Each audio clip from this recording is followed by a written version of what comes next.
Well, you mentioned Arsenal there, Danny, so let's just break down what we saw unfold earlier at the Emirates against Manchester United. They really turned things around in the second half. How impressed were you with what they were able to pull off in the end? I was really impressed with Nicolas Jover, their set-piece coach. He's incredible. And I think one of the things is that you will say, I think, set pieces is seen probably now sort of as a second-rate thing. You don't work on them that much. Therefore, if you don't work on them that much, defensively or attacking-wise, if a team does work hard on them, they're going to get there.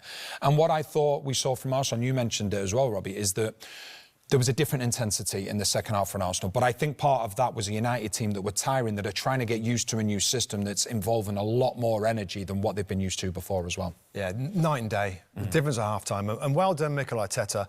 We're talking about it in the game. Like, the flow of football fascinates me. And the flow in the first half was with United possessing. Arsenal couldn't quite get there. The pressing was really, really poor. Half-time, sit down. The manager, I don't know, gives them a rocket or whatever. They come out, they're pressing, they're winning the ball back. The intensity is ramped up like 2 or 3 gears, and Man United just struggled to play through that.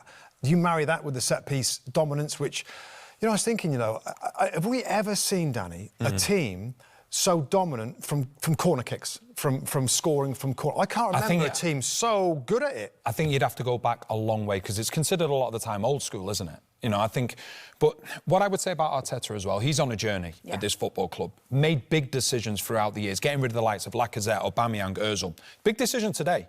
Subs Zinchenko on, takes Zinchenko off. You know what that feels. Well, I don't know if you do know what it feels like as a player, but it's one of the worst things. But he's a manager that's not afraid to make these huge decisions.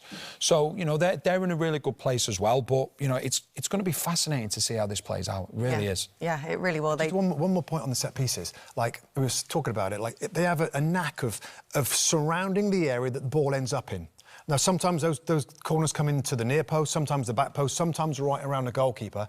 It seems that wherever it is, they've got 4 or 5 Arsenal, sometimes around a goalie, sometimes a near post for the first one, and the second one, the guys around Mazraoui at the back post, we're going to show that in the highlight, just swamp around him and force a ball in there. It's spectacular work. Yeah, it's clever. It's smart football, and it was really fun to watch in the second half today at Arsenal.